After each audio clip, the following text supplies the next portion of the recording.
धावतो, दिशा आयुष्याच्या आम्ही शोधतो. आले आमच्या वाटेला जर कुणी, दुर्गेचे रूप घेऊ आम्ही तिघी. जपून या प्रेमाची नाती, एक धागा आम्ही तिघी, आम्ही तिघी, आम्ही तिघी, आम्ही तिघी. एक धागा आम्ही तिघी, एक धागा आम्ही तिघी. ज्या काही अटी आहेत या नोकरी संदर्भात त्या तुम्हाला मान्य असतील तरच आपण पुढे जाऊ. सर्व अटी मला मान्य आहे. तसंच जर असेल तर ह्या करारावरती सह्या करा. मास्तरीन बाई आहेत का घरात? कोण तुम्ही? ती मास्तरीन बाई आली ना, तिला सांगायचं त्या दिवशी ज्याला मारून अपमान केला ना तो अभिजित आलाय आणि याचा बदला घेतल्याशिवाय मी शांत बसणार नाही. विद्या नुसती मीटिंग घेऊनच थांबली नाहीये, तर तिने लेखी प्रस्तावच दिला आणि तो प्रस्ताव ती कोर्टात सादर करणार आहे. आणि तसंच झालंच तर तुम्हाला कोणी वाचवतं? माझ्या मिस्टरांना नोकरी लागली, सारखी कोचिंग क्लासेस.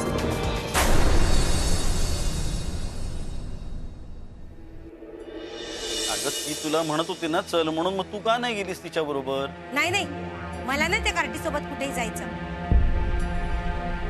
आणि तुला एक सांगून ठेवते सुधाकर, ही पोरगी एक दिवस तुझं नाव बदनाम करणार आहे. म्हणून म्हणते ऐक माझं, एक मूल व्हायला काय हरकत आहे. आणि ह्या वेळेला सुद्धा मुलगी झाली तर ते शक्य नाही, कारण देवाकडे मी नेहमी एकच मागणं मागत असते. या वेळेला तुम्हाला मुलगाच होणार. ही कार्टी अवधसा जन्माला येण्यापूर्वीच पोटात कशी मेली नाही कुणास ठाऊक. अरे काय बोलतेस तू हे? हा अगं एक मुलगी म्हणून तू जन्माला आलीस आणि तू हे सगळं बोलू शकतेस? एक लक्षात ठेव आई, ती माझी मुलगी आहे आणि तू हे सगळं असं बोलतेस. आणि मी जर तुझ्या पोटात असताना मेलो असतो तर ह्या घराण्याचा वंश कोणी चालवला असता? सांग ना तुम्हाला.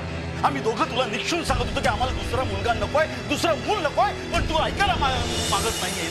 किती वेळा तुला आम्ही समजावून सांगायचं, अगं आई आई म्हणून मी यांना म्हणतो शांत व्हा शांत व्हा, पण तू शांत व्हायला बघत नाहीये. किती वेळा मी समजावून तुला सांगायचं, अगं ती पूर्व तरी समजून घेते का तिला सांगितल्यानंतर, पण तू समजतच नाहीयेस. अगं किती वेळ मी तुला सांगायचं, एक तर तुला कोणाचा तरी वेळ लागलाय त्या मुलाचा, त्याच्यात तुला कोणीतरी वेळा केलाय. ठीक आहे, ही नाही समजत ना, ही नाही समजत ना, तर मी मला समजवतो ना. मी माझ्या जीवाचं काहीतरी बरं वाईट करून घे ना.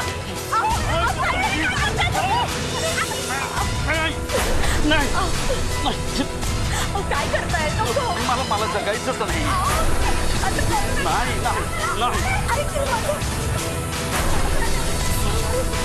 बरं वाईट करून मला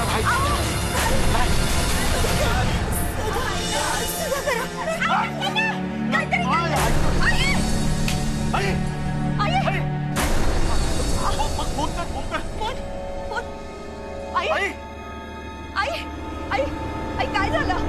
आई प्लीज जागा मला.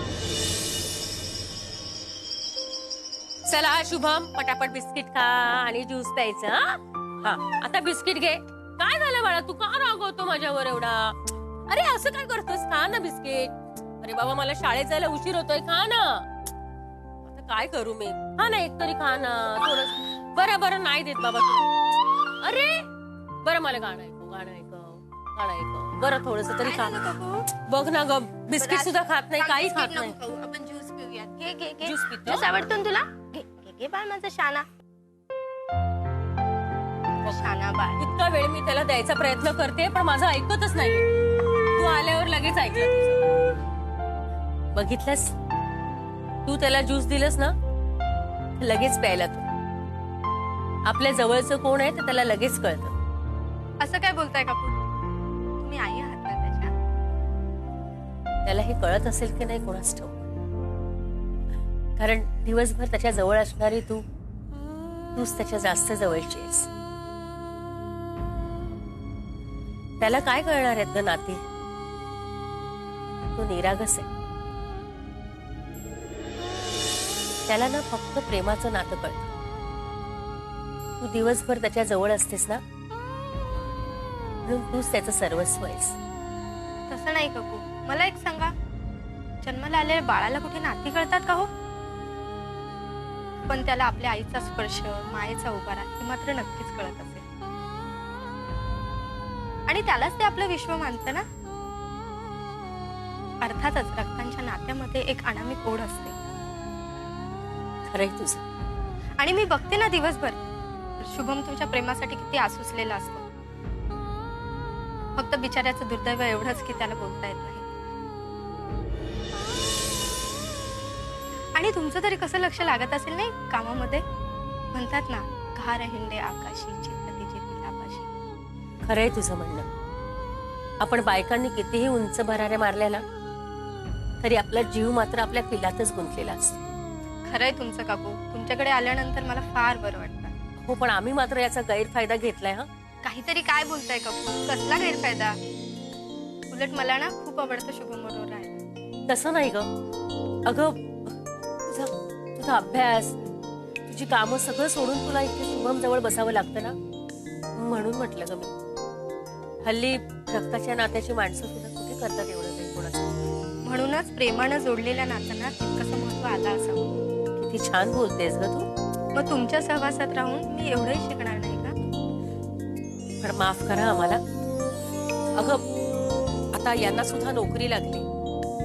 आता तुम्हाला उशीर होतोय ना काकू. निघा पाहू. मगाशी शुभमला काय बोललेला. हो हो निघते. आता तुला काळजी घे म्हणून सांगत नाही. हा, मला माहितीये माझ्यापेक्षा तुला जास्त काळजी असेल याची. आणि हो, याच्यासाठी जेवण करून ठेवलंय आणि तुझ्यासाठी सुद्धा मसाले भात केलेला आहे. हा हा, विसरू नकोस. आता हा त्रास कशासाठी घेतला. आता तू त्रास वगैरे काही बोलू नकोस. हा, तू आमच्यासाठी एवढं करतेस तर मी काय केलं तर त्रास आहे का मला. चल शुभम, येते हा बाळा. शुभम ठीक आहे. ज्यूस पितोस बाळा. हे बघ ज्यूस पी. Juice P. पूर्ण पितोस. पी घे. अजून घे. अजून घे.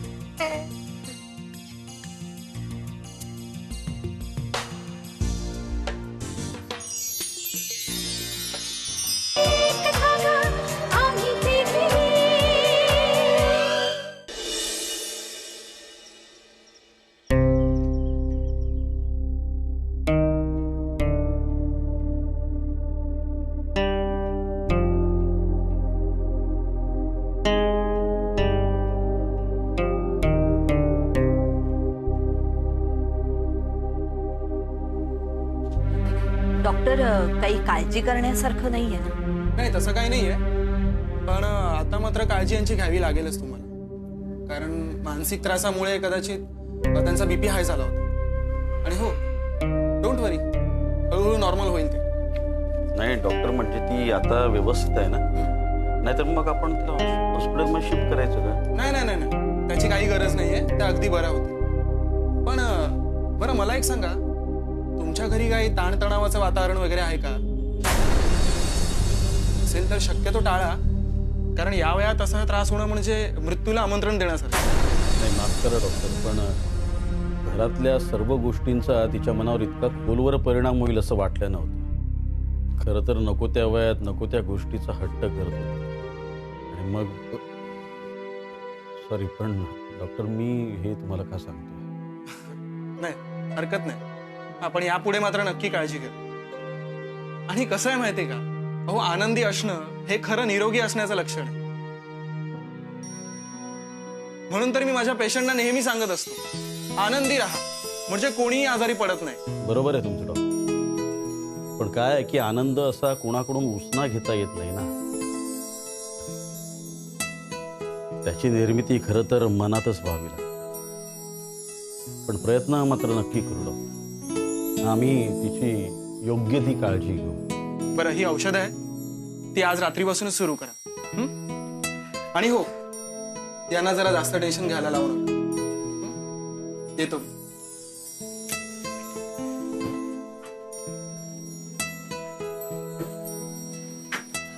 पूर्वा, आजीजवळ बस. हा, मी आलेच.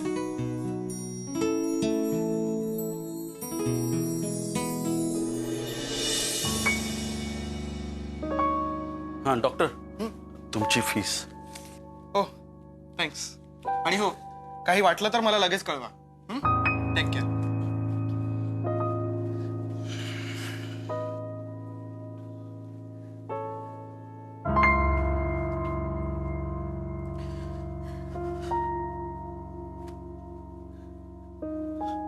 संपदा, आईविषयी माझ्या मनात अजिबात राग नाही आहे का?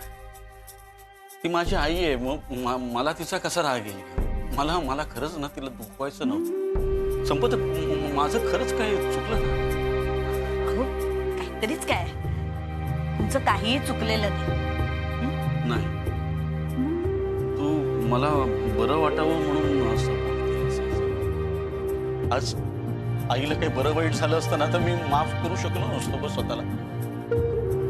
ते डॉक्टर बघितलं ना मगाशी काय म्हणाले ते, अशा नाही म्हणे मृत्यू जवळ ओढवला जातो. हो, माहितीये, ऐकलंय मी सगळं. पण मी आतापर्यंत तुम्हाला सांगितलं नाही. तुम्ही इथे नव्हतात ना, तेव्हा सुद्धा एकदा आईंना असं झालं होतं. काय? पण तुम्हाला इथलं टेन्शन येईल म्हणून बोलले नव्हते आतापर्यंत. आणि म्हणूनच ना त्या कितीही चिडल्या, कितीही मला बोलल्या ना, तरी मी कधीच काहीही बोलले नाही त्यांना त्रास होऊ नये म्हणून. मला माफ करा. म्हणजे निदान तुम्ही आल्यावरती तरी तुम्हाला हे सगळं मी सांगायला हवं होतं. अगं संपदा, का नाही सांगितलंस तू मला? बरं, सांगितलं नाहीस तर ठीक आहे. निदान मगाशी बोलताना तुम्हाला मारवायला तरी हवं होतं. तुला माहित आहे संपदा, मी लहान असतानाच माझे बाबा देवाघरी गेले. त्यावेळेला आईने लोकांच्या घरी जाऊन काबाड कष्ट करून धुणी भांडी करून मला शिकवलं, मला मोठं केलं. मी आज जो काय दिसतोय, जो उभा आहे ना, तो तिच्या जिद्दीमुळे. नाही, मी तिला इतकं तुटक बोलायला नको होतं. हो, पण तुम्ही काय मुद्दामून बोललात का? शब्दाला शब्द वाढला आणि ठीक आहे, तुम्ही काही काळजी करू नका. बघा, आपल्या आईनं काहीही होणार नाही. नाही, पण संपदा, आता यापुढे ते आगारामध्ये असे वाद होणार नाहीत याची काळजी आतमध्ये नाही. तिला काय वाटेल ते बोलू दे, तोंडाला येईल ते बोलू दे, पण आपण काळजी घ्यायची. तर तोंडाला, कारण तिच्यानंतर का न बोलणार, अधिकारवाणीने बोलणार दुसरं मी नसणार आहे या घरामध्ये. हो, पण तुम्ही काय मुद्दामून बोललात का? शब्दाला शब्द वाढला आहे. जाऊ दे, माझ्यावर विश्वास ठेव. आईना काहीही होणार नाही. तुम्ही जाऊन त्यांची औषधं घेऊन या.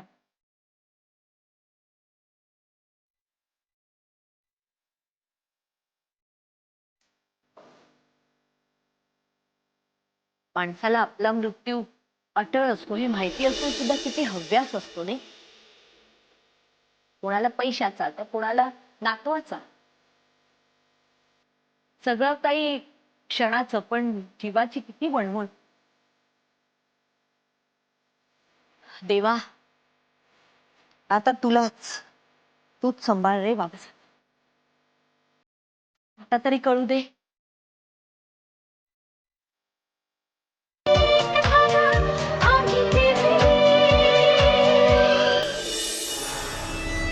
शिरप्या, त्या पारेखचं काय झालं रे?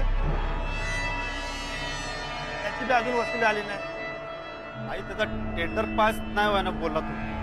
ए, जास्त शानपती नाही तुझी. यायला तू त्याचा वकील आहे का रे? तुला जेवढं सांगितलं ना तेवढंच काम करायचं. जास्त फडफडायचं ना माझ्या समोर. तुला माहित आहे ना त्या बालपांड्याला कसं ठोकलंय, तर तुला बी ठोकीन, लक्षात राहू दे. अरे हा, त्या गोकुळ गल्लीतल्या भयाचं काय झालं? त्याचं ते यायला तता पाता घाप. यायला माझ्या धंद्याची फार वाट लावली तुम्ही लोकांनी.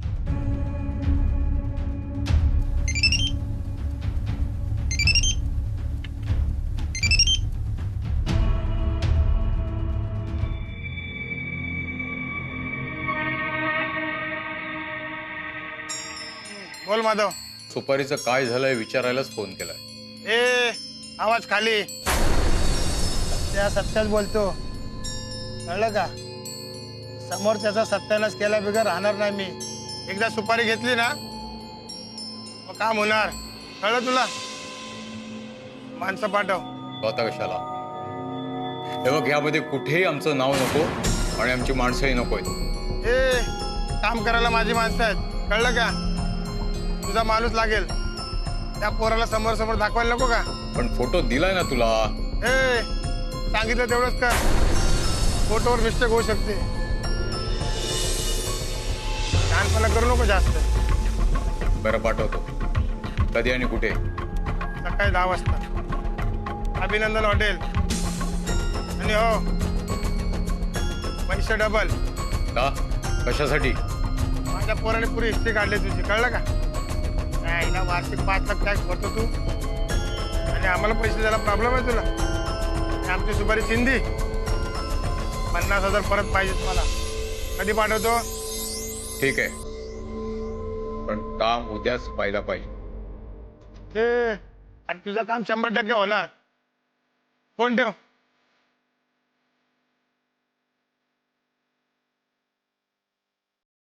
क्या इकडे.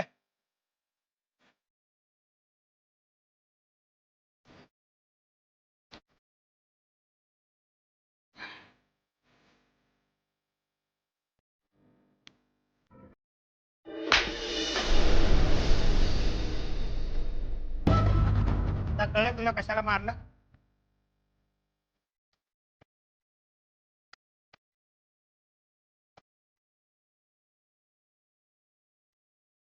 अरे काय काम आहे तुझं?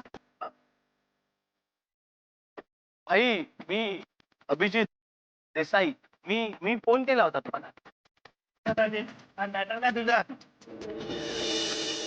भाई सुपारी द्यायची. ए तिरकुट, अशी सुपारी रे. भाई ते 3 बायकांना धमकी द्यायची. अच्छा, तूच आहेस का ऐकायला धमकी द्यायला सांगणार? पण तुला ऐकायला येत ना? तुला सांगितलं नाही म्हणून.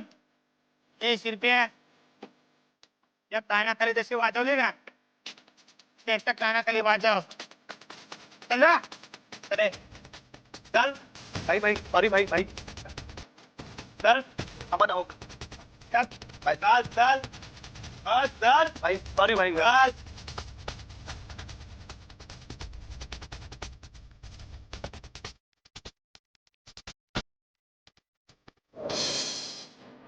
सत्या सत्या सत्या साऱ्या सुपारीचा कचरा करून टाकलाय त्याने माझ्या.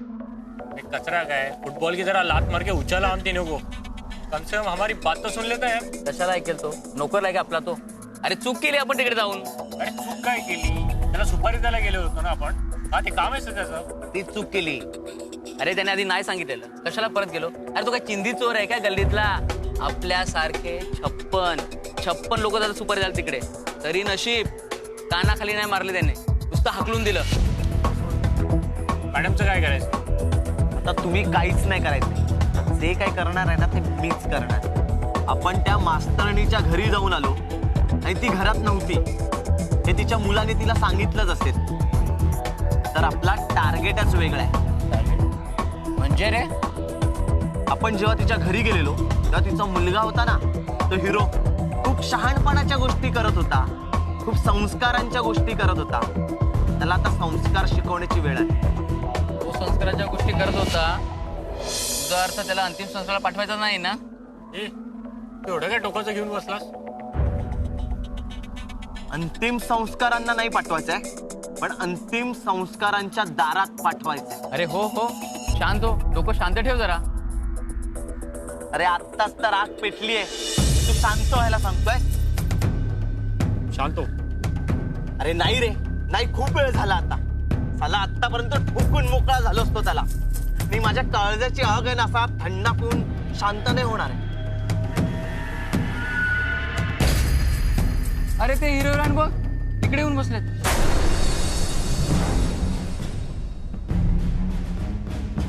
साला घरी खूप संस्कारांच्या गोष्टी करत होता, ते पोरी फिरवतोय. आता दाखवतो त्याला संस्कार.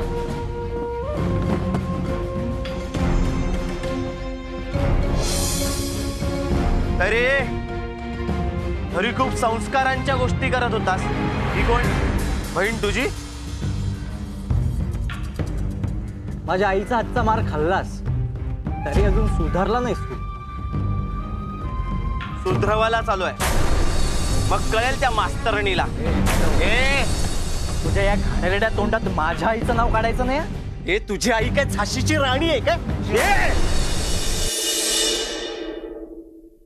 माझं नाव रवी पाटील आहे, रवी पाटील. कायम लक्षात. ये चल, मर्दांगीच्या गोष्टी करतोय. त्या ठिकाणी मला नोकरी मिळणं हा निव्वळ योगायोग आहे. घरातला कर्ता पुरुष असून सुद्धा बेकारीचं जीणं काय असतं ना ते तुला कळायचं नाही, आणि मला जे पडतं तेच मी करणार. तो बघा निघाला. लक्षात ठेवा, तो जिवंत राहता कामा नये. प्रत्येकाला आपलीच काळजी आहे, या शाळेची काळजी कोणालाच नाही. अशाने शाळेच्या मान्यतेवर स्थगिती येईल ना तेव्हा कळेल. आणि तो कोचिंग क्लासचा मालक किती मोठा माणूस आहे माहिती आहे का तुम्हाला?